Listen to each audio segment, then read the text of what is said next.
Well, welcome everybody, and very, very excited for this panel. We are going to be talking about this fun situation where we all need to figure out how to do more with less, aka leading in these lean times. And I have a very, very strong panel that I'm so excited to have the honor of moderating today. I am Casey Wild. I'm a Senior Director of Engineering at Sneak, where I work in the platform division.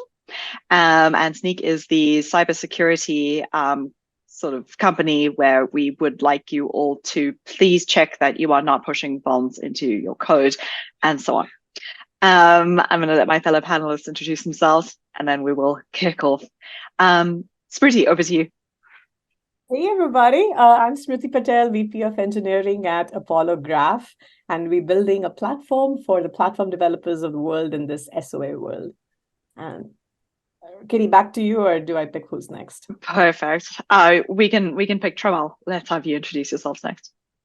Hello, everyone. I'm Tremel Turner, Senior Vice President of Engineering at Action IQ. Action IQ endeavors to make every customer matter for every client that we support. We built something called a customer data platform, and really excited to speak with you all today. Wonderful. And Sangeeta? I am Sangeeta Narayanan, Director of Engineering at Netflix. I lead a team that provides the infrastructure and foundational services for the content creation side of Netflix, which might not be the first thing you think of, but there's a lot of technology that goes behind getting a piece of content from when it's pitched to making it playable on the service. Amazing. And of course, Julian. I'm Julian, Senior Engineering Manager at Squarespace, the website, domain, payments, and probably something else that I forgot, creator. I have the chance to managing the checkout, e-commerce checkout and payments team there. Wonderful, wonderful. All right. And so to cut to the chase, we are in a very different market right now than we were certainly during the COVID boom times, during the 2017, 2020 kind of tech ramp up.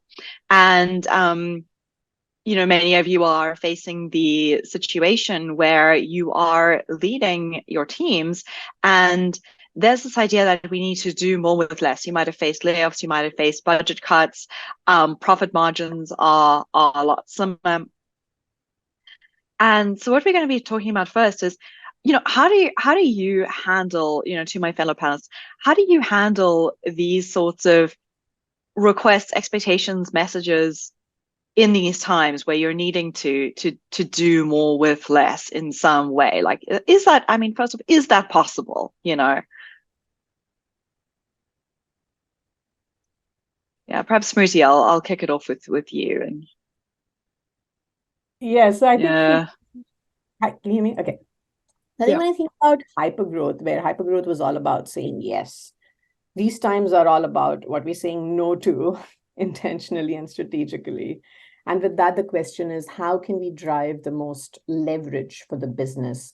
And this could come in different forms. It could be, hey, how do we rethink the opportunities we have, the bets that we and the team are making? And in that, how do you drive that focus and balance between the tactical stuff you could do, or the strategic long-term innovation, which can drive that compounding returns? So for me, when I think of doing more with less, it's more around how do you actually drive more value with less? And in that, the shape and form can be different. It could also mean, how do you cap your risks and unknown unknowns of certain projects where you don't have the luxury of investing, tens of innovative bets? And so you got to be really, really mindful of, say, which migration you're taking on. Is it going to have compounding returns? In our case, for example, we looked at our KTLO bucket and we said, okay, we could just, do a lift and shift migration, but it would take us 2 to 2.5 years. And then when we actually sat down and did a data-driven surgical analysis, we could actually carve out a big portion of that KTLO by coming at it, both tactically, surgically, strategically. And I think a key thing that we've learned in this year is, as you're saying no to and driving more focus, a big part is continued alignment with our leadership, which is, what are you saying no to and why? And in that, leading with transparency and over communicating if you want to, or if you have to, both the intent and the plans, because you can have that slip in timelines, resourcing shortages, or changes in priorities. So for me, when I think about doing more with less, it's more around driving more value, but with less, by saying more no intentionally and strategically, and then aligning all of leadership as well. So no one's caught surprise. Yeah. Right. Okay. So it's really prioritize. Carry on, Julian. Yeah. Yeah, I was saying, like, I love the point about KTLO, because one of the things that for me was to look at my team's time, right? And I was shocked the amount of hours my team was spending in meeting. And I'm just like, this is an extra project right there in meetings. So I'm not saying that every meeting is bad, right? But like, that was be very intentional, be like, is this meeting really, do we need 10 engineers in this meeting? Yes or no? Do we need this meeting? And kind of like making, actually, on top of exactly what Moody was talking about, is like, how do I also make more room in the day-to-day of my team so they can say less no to things, so to speak.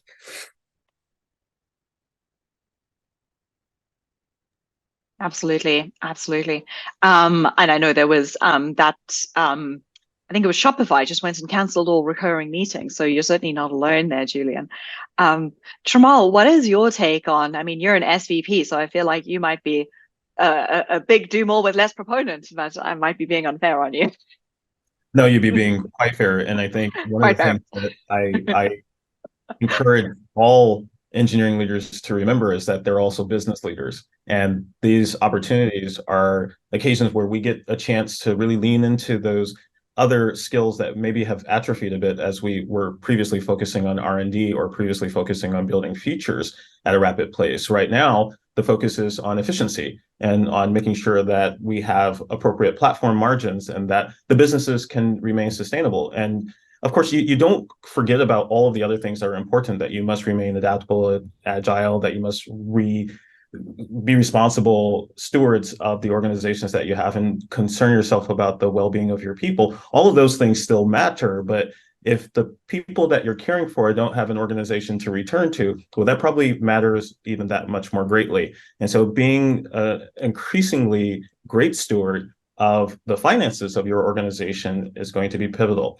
And this is not a new thing. It's something that just in these times where we see high friction or we come out of errors like we did with the zero interest rate period that we had for such a long time, that it just gets more focused. And that's a good thing. It's a good thing for us to have the opportunity again to exercise those muscles that maybe we hadn't been previously, but also we may see an opportunity to see new sort of leadership facilities come to bear and to see, even more importantly and more interestingly, new leaders emerge out of our organizations, those who have the opportunity to help us, sort of filter from the signal and noise the things that are going to really matter, truly matter. I think taking both Julian and Smriti's points to task, that you got to focus and prioritize the things that are most important right now. And so it's not the time for wasteful spending or for wasteful execution on things that maybe sounded nice when they were in the ideation phase. It's really about what matters. That's such a great point. And especially, I'm sure a lot of you in the audience are wondering, well, how do I grow my career when I don't have endlessly increasing organizational size and scope of work? Sangeeta, what is your experience here when it comes to being a business focused leader, and how do you hone that skill? Yeah, I'm really getting a taste of it now, being in a business focused org, right? How do you sort of, our job is to help create content. We have a massive content budget, but what's the most efficient use of it, right? And big plus one to what Tramal said around tying your technical work to business, right? In terms of, I agree with what all the other panelists have said. A couple of things that I'd like to add here are, this is an opportunity building upon the efficiency point, right? That in the heydays, you tend to lose sight of what should really be a part of the way you work naturally. You should always be looking at, of course, you don't want to optimize prematurely for efficiency, but it's easy to lose sight. So one of the things we're focused on is, so for instance, we did a big efficiency drive, and of course, there's a ton of low-hanging fruit. Everything from why the heck do you have so many instances running to, can you just do some TTL, move data to low-cost storage, just easy pickings, right? And just people never got around to it. So there's that bit, right? But then what you don't want to get into is every time there's this big push, and that's the time you pay attention to it. So we're taking the opportunity to work this into the way we think about it. So when you design systems, et cetera, right? And it's an ongoing thing so that it doesn't need a push every time. So that's one thing. We have a program that, that has some champions, but the goal is that it runs on autopilot, right? And we're working towards that. So that's one thing. Did want to touch a little bit on sort of the cultural aspect as well. This is an opportunity for people to think about, contributing to the bigger mission, right? And so that may be that the company decides to make a strategic bet in a different area than yours, or you need to swarm because in our case, we launched ads. We went from 0 to a launch in 6 months, and right, and so that was a big push there. And so, how do you enable that when you may not be in that space, right? And so this is an opportunity for you as you grow in your career. You're going to have to wear not your EM, it's the larger org, the business unit, that hat. So how do you think about that? Build those skills. So that's another opportunity. And the third thing I'd say is from a technical perspective, these are times when businesses do pivot. Are your systems designed to accommodate the next pivot that might come your way? And so this may be an opportunity to do some of that kind of work, lay the foundation, so the next time around it's not a scramble. So these are a few things that we are looking at. Right, really becoming defensive and proactive. Yeah. I love what Sangeeta said there about, being ready for that next pivot. And here's where I read this beautiful analogy which talks about the eucalyptus tree versus the live oak tree. And they both have very different growth strategies. Like the eucalyptus grows tall, it goes quickly, it grows under really favorable conditions, crowding out others. But because it grows so fast, it is also very brittle. Versus the oak grows deliberately, it grows slowly, but it grows to be broad and strong. And what stuck out to me was, neither of these growth strategies, you see a lot of both in California, for example, but neither of this is a domineering strategy. It's a big part of what the environmental conditions are. And then reimagining what growth looks like in this changed environment. Like if we take tech, we've had a glorious decade and more of growth. And so I think one thing that I think about when I talk about growth with our teams is to first start with saying, hey, it's okay to feel what we are feeling. It is okay to feel this confusion, this chaos, this uneasiness. And in that, you're not alone. We're in this together and we're here to support and learn. And most of this learning comes in these hard times by focusing on, a few key concepts where you can build that primer. Shamil called out adaptability, Julian called out resilience. And how we shift that mindset of when we think about growth from a time of abundance to that scarcity. But these are times when you actually lean in and drive with that trust, drive with that authenticity. You go a long way steadying yourselves for the long run of whichever next pivot you are going to have to make as a business. And I love this concept of pivot because there's one thing that we're not necessarily honest with ourselves about being an engineering leader is the breadth of the skill you need to have. It's so humongous compared to other domains. You need to be a people manager. You need to be an engineer. You need to be an org leader. Tim said you need to be a business leader. Like it's all over. And when you think about growth, particularly an example with my own manager that I work with, it's just like, hey, 2 years ago, what I was asking of you is how fast can you hire great people, onboard them, get going? No, we're still on the same path, but I want to see another part of being an engineering leader is, exactly everything we said, like how can you be business focused to use the do less with more, right? Like how can we be laser focused, achieve the business goal, right? That's what I want to see now. So yeah. Mm. So one thing that a couple of you have touched on here is culture, and that's something that I really do want to get into a little bit, because honestly, how do you avoid, as a leader, how do you be authentic, but also encourage this sort of like efficiency, scarcity mindset that's necessary, and then you don't end up like the Hunger Games, especially if you're in a situation that, you know, many of us have been experiencing, where there might be layoffs, there might be rolling layoffs. It's like, who's going to be next? It can very quickly become this sort of like defensive, blaming, trying to protect your org from another org. No one wants to be the root of the problem. And it's so much more difficult to preserve a sort of psychologically safe culture. How do you do that? I think, Tramal, I'm going to hang it over to you first. Yeah, I enjoyed this conversation because I think it is easy, to your point, to fall into an anti-pattern whereby it is something like the Hunger Games or every person for themselves and trust the roads quickly. It's one of the things that I repeat often. It's difficult to establish high bandwidth trust and so easy to lose it. And once you lose it, regaining it is almost an albatross. So what I like to think about is, I'm going to actually borrow from Smriti's metaphor, because I think the mighty oak was once a little nut, and everything starts somewhere. This is a time for invention. This is a time for discovery. Yes, you have to be mindful of your expenses. You have to be extremely mindful of resource utilization, of the choices that you make, the priorities that you choose. But you also can drive the business extremely far if you are laser focused on what your objectives are. I would say, even in this time where you might have a pivot, you still have to be, you have to have the clarity of focus on what the vision is. What problems are you solving? What solutions are you providing? What customers are you helping get to where they need to be in order to make it make sense for the investments that you're going to continue to put either time or money into? And I think Sangeeta sort of talked to this notion of looking at different sort of technological advancements we could make, or different choices we could make that still make sense. And we also talked earlier about KTLO, where,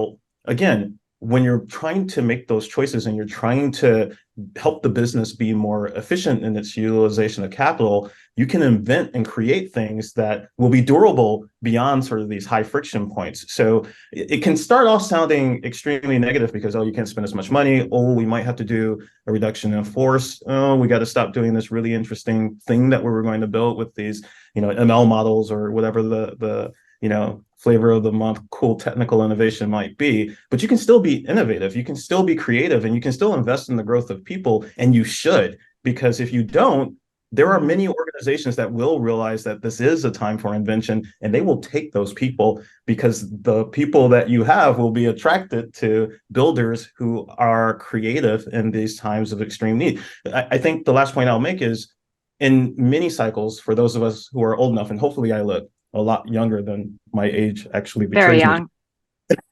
First crisis for sure. We all know that in these cycles, when we've had down cycles, that's when the big companies of the next cycle have been founded. So if you think about Meta, if you think about Google, if you think about Amazon, it's always the same story. It's a down cycle where a lot of invention, a lot of scrappy behavior begets those next large companies that drive us towards the up cycles that we all remember fondly. So just focus on that notion of being able to still be creative, even though you have to be mindful of how you spend and how you use your resources. Pressure creates diamond. I love that expression. Yeah, and Jamil, I loved what you said there about, focusing on that North Star, and that could be, your users and your mission to serve them. And nothing gives you the signal, on whether you have to add that extra config option for your PaaS or to expose a new APIs, working directly with your users, being in there with them, getting as close to day zero adoption, and knowing whom are you building for, what problems for them are you solving, or them solving for their own users. And in that, one thing as a leader that's super important is how do we then normalize failures? You know, Katie, you talked about psychological safety. Psychological safety, especially in these times when there is so much fear and uncertainty, as a leader, it becomes super important to say, how do we normalize failures? It's not so much as minimizing failures as it is, are we learning the most we can from every failure? How are we then building those, tight feedback loops such that we can evaluate, analyze, discern, and then rinse and repeat? And once you're normalizing it, a big part of it is as a leader, how are you also creating the space to talk about these failures as learning opportunities? At Apollo, for us, growth mindset is a core value, and we exercise it deliberately day in, day out, whether it's revisiting our incident postmortem norms, whether it is looking at those projects which had a lot of unknowns and it blew the timeline by 3+ months, or even if stretch opportunities that you've given to someone and thrown them a life jacket. Tramel, you talked about what does it take to create space on your teams and give them growth opportunities. We've had to be creative, whether it is in terms of scope. There's some people who are working in their comfort zone, having those career conversations, figuring out what does stretch look like, having someone who wanted to move from a full stack or a front-end experience to learning more about distributed systems, but having those intentional conversations to create that room for growth, whether it's building new skills, extending your network, but also ensuring that if people are going to fail, you're there to support them through it by normalizing failure and learning. Can I add something? Yeah. Sorry.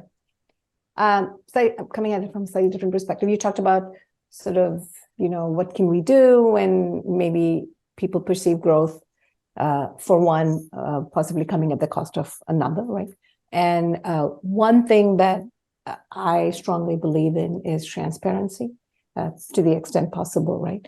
And so you share the constraints, you're working with the team, and they are now a part of the solution, right? Whether they like it or not, or however it is. Look, this is the challenge. These are the constraints within which we're operating. Let's figure out how to navigate this together. So that I think is really helpful. And I think people just feel more ownership of decisions and the direction when you do that. And to the point of transparency, I'm going to combine that with the concept of authenticity. And I think in my experience as a leader, be honest with your team, right? How you feel. If something you're upset about certain decision, or the motivation is not there, like, you would be surprised how actually it has a positive effect on your team, right? I will take the example that I have last year. We're on this project and there's like a decision. It's not even 180 is not enough of an angle, right? It's like crazy. And I was just like, I needed to take a day off because I would not bring my best self to work. And, at the time, I'm just like, does it send the right message to the team? And next thing we'll do the 360 review, and everybody has appreciated that I verbalized and I showed that, like, hey, everybody felt the same way that I did, and they appreciate that they felt through my behavior, like, connected and heard, and, in their feeling. And that was that was a really strong moment where the team bonded, just like, hey, I'm not your manager, kind of like, like, you're not resources that I corral and get output of. We a team, we work together. The pain you feel is the pain that I feel. I'm so glad we're touching on this authenticity point. And I mean, I've certainly had the experience myself of both being out of touch and sort of trying to be overly positive. But I've also had the situation where I've wanted reassurance from leadership and just felt like I'm falling through the floor and that there's no one there to catch me. And they're even as freaked out as I am. And let me tell you, it wasn't good. So I mean, how do we do that? What have you all learned in leading, but authentically when it is hard? Tramal, I saw you nodding and laughing, so I'm gonna pick on Well, you. look, I was actually Yeah. I was thinking about the conversation so far, and we've covered Carol Dweck. We got growth mindset, and though we didn't say so deliberately, I think we had a little bit of Kim Scott, radical candor, and I was thinking if there's an intrepid leader on the line today who's looking to write their next book, perhaps radical authenticity or radical transparency might be the next couple of books in the series that we need. Look, we don't have clear guidance on how to do this. There is the balance of what we know and what we learn, and conversations like this where we come together and we talk about the practice, something we sorely need so much more of, because we, as talented and as intelligent as the people are in this community, we are really bad at sharing our experiences and learning and growing. And I know we're trying to get better, which is something I truly appreciate. And I know all of the folks here on the panel today do so, because we all participate in giving back the experiences that we've had so that we can further invest in the community. But there is no canonical textbook that tells you how to be authentic. You learn it through practice and exercise. And oh, by the way, you have to remember that your organization is contextually different from every other organization. And so when you are being authentic in one construct or in one organization or in one space, you might have to do so differently in another, because that organization won't accept the way that you are, and you'll need to modify, adapt, adjust, and do all the things that we've talked about previously. This is a hard job, and I think we sometimes fall into a pattern of hiding from the really hard things within our roles because we're really good at technical things. And so I would say, as advice perhaps to everyone watching today, you're an amazing technical contributor. You probably have a just next level technical mind. Don't forget about focusing on those skills. They are not soft skills. They're real skills that are necessary for leadership, to be a person that builds trust, to be a person that communicates effectively, to be a person, to essentially this very amazing point of sharing transparently, again, within the context to a degree that makes sense for your team. Smriti and I are familiar with one leadership practitioner or leadership coach that says leadership is actually disappointing people at a rate that they can absorb, which sounds like a horrible phrase, but if you think more deeply about it, it kind of makes sense too, because when you talk to a group of people, you know that not everyone is going to hear what you're saying in the way that you intended. The difference between intent and impact can sometimes be so vast, right? And you need to know that. You need to know that you have to introspect and reflect and learn about your organization and continue to apply these practices and come to LeadDev conferences and do all the things, because your job is really, really hard. It's really difficult, but I'm proud of you all for signing up to do it. Can I add something about These two? So tactically, right? Expressing vulnerability, right, goes a long way towards building authenticity. It's okay to say, I don't know, or this is the best I know now. I mean, often you'll get, you made a change, maybe you had to do layoffs, whatever. People are like, is this it? Are there more coming? And the reality of it is no one can answer that definitively, right? And so but you can say, here's what I know, and here's my commitment to you that whatever it is, again, within the bounds of what you're able to disclose, et cetera, right?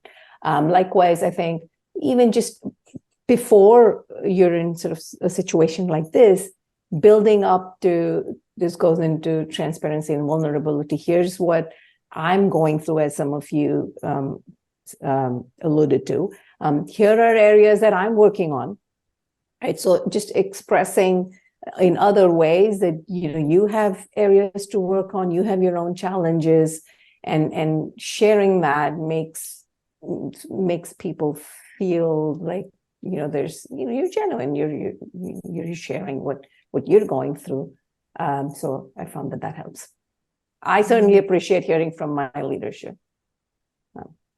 Yeah, I really like that bit. And I think for me, a big part of that is, it starts from within. It starts from yourself. It starts from knowing where you are. What are you feeling today? That check-in in the morning about how am I really, really, really doing? And how do I want to show up today? I think before we go out there, we feel that, we're a hero. We have to wear a cape. We have to be there for the team. We have to be in the middle, managing our leadership expectations with the team that we are supporting. But it starts from, you being the glue and you being ready for it. And it starts from knowing, where you are today. And as both Tramiel and Julian talked about, right, it comes from that vulnerability and awareness to say, hey, maybe I need the day off today because I'm just not feeling it to actually show up. And in areas where Sangeeta talked about, where you might not know all the answers, but to be transparent about what you know and what you don't. And so take the time and space to ask yourselves how you are really, really, really doing. And I mean, I think I found that the third really, really unlocks it. Gotta be three. I did want to just remind our participants that if you do have questions, you can put them in the Q&A at the bottom of your Zoom screen. You should be able to see a Q&A box where you can ask some questions. So please do use that if there's something that you want to ask any of our panelists. And while you are thinking of your questions, something that came up in our sort of panel prep call was this idea of leadership on hard mode and how that might have been different to what we've experienced in the past 10 years, and how that might also be beneficial to experience.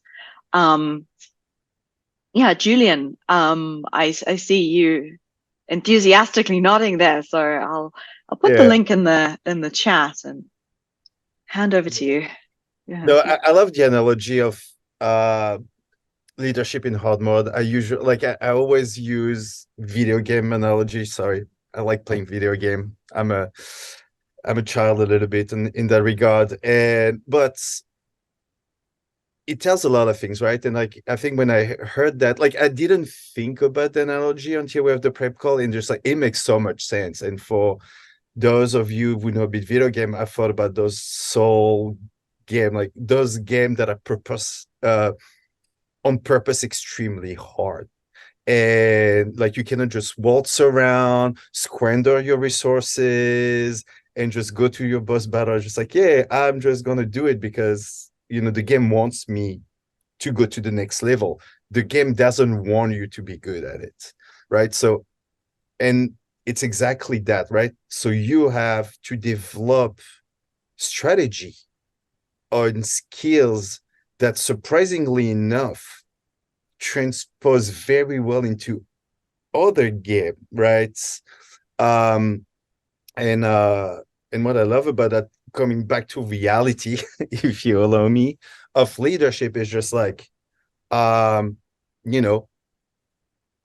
had to introduce concept of resource planning, not to be hey, is everybody really doing the right thing? And at first it's hard to do resource planning, right? Because a part of it just do I building the tools for HR somebody else, to go in there and just hey, maybe you don't need as many people as you need, because I see there's gaps here and there. But developing those skills, right, it's enable working with my leadership team to develop strategy to make sure that hey, how do we, maybe there's area that we gonna shift a little bit, right? Move to other project, right? Skill is transposable. Let's do that so we can unlock this growth, make our life a little bit easier there, and everything we've been talking about, in terms of managing KTL and things of that nature. So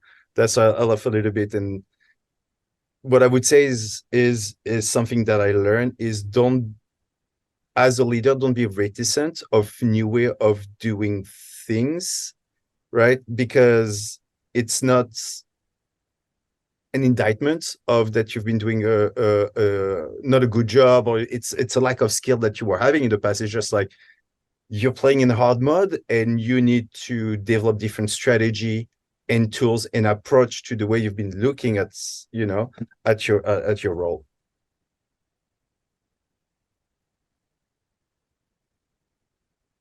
Absolutely.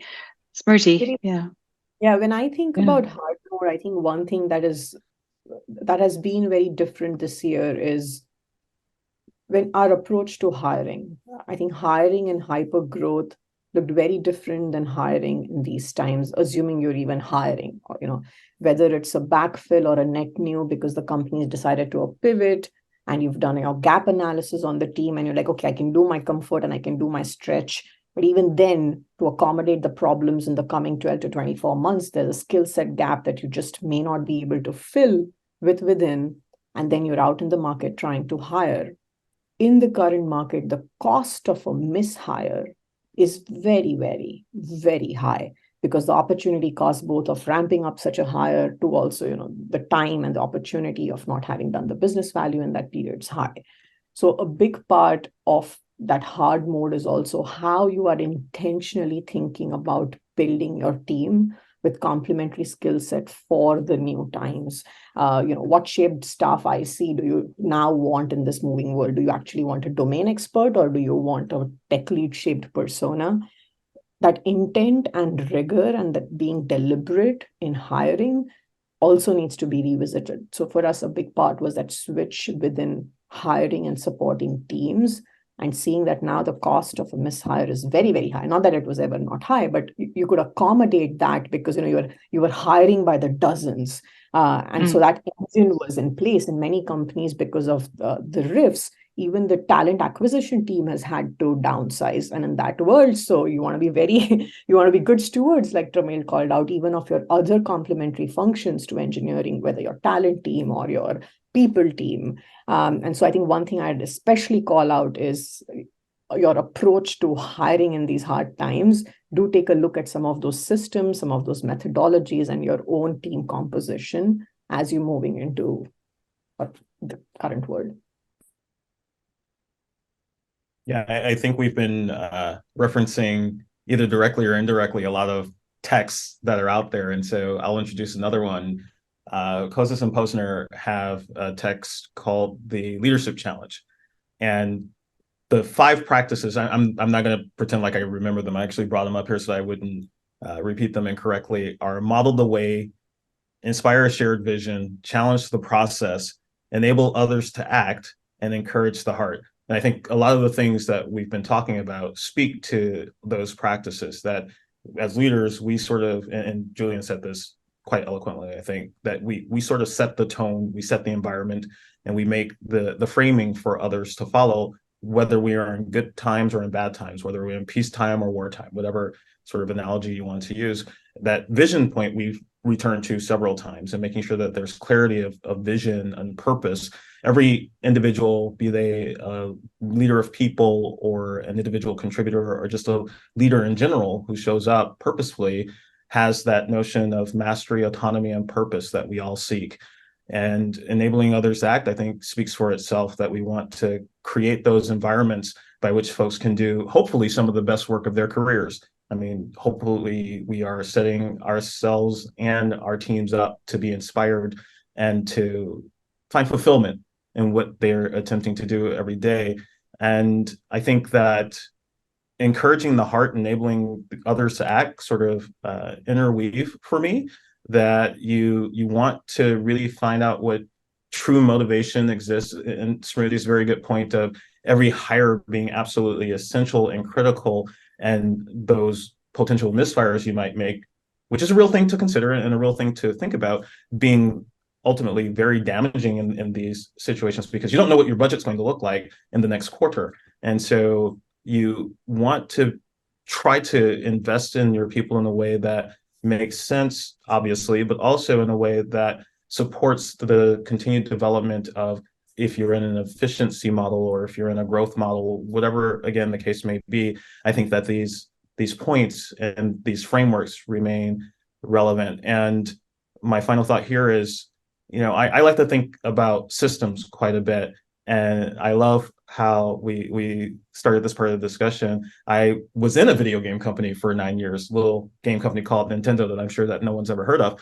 And the thing that I loved about that organization is it actually is the opposite of what Julian said, that hard mode was not necessarily something meant to prevent you from finishing a game, but something to allow you to find joy at the end of accomplishing a really hard task.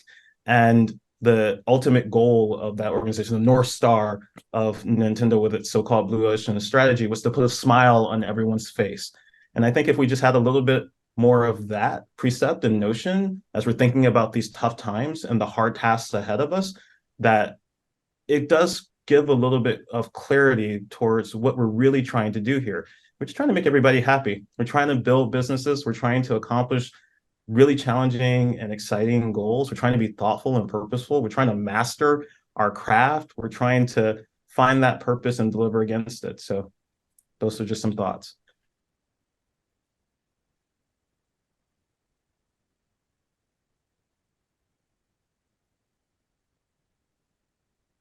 Hey, Katie, we lost you. Sorry. Is it just me? No, yeah. You're muted.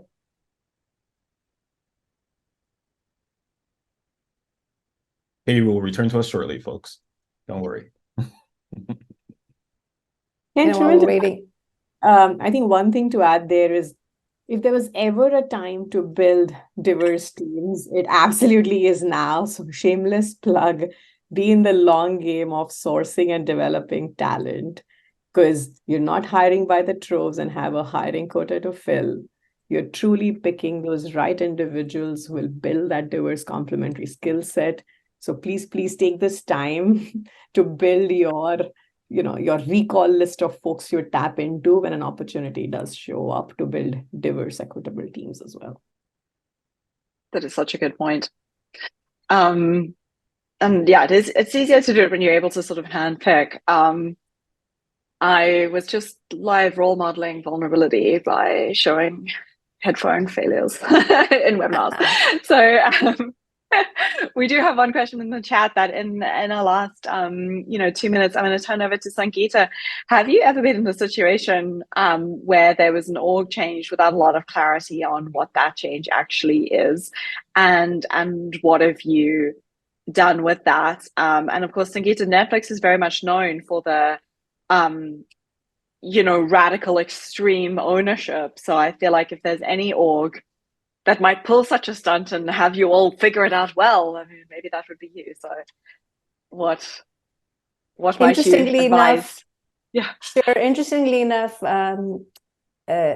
Reed Hastings, who was a former CEO, one of the founders of the company, his viewpoint was he likes to push decisions down to the lowest level possible. So it's rare that you would have an org change decided 3 levels above and pushed down on you. That said, I can address the question, right? I think this does go to, okay, sometimes decisions are made for whatever reason that you may not be exposed to. And this is where there's a balance between sort of, ideally, for me personally, I would like to lean towards transparency to the extent possible. So it's all about context, right? I think once people get the why behind it, whether they like the outcome or not, I think that's the one thing they're looking for. It's the "I told you so" or "because I said so" is not the way to get commitment, right?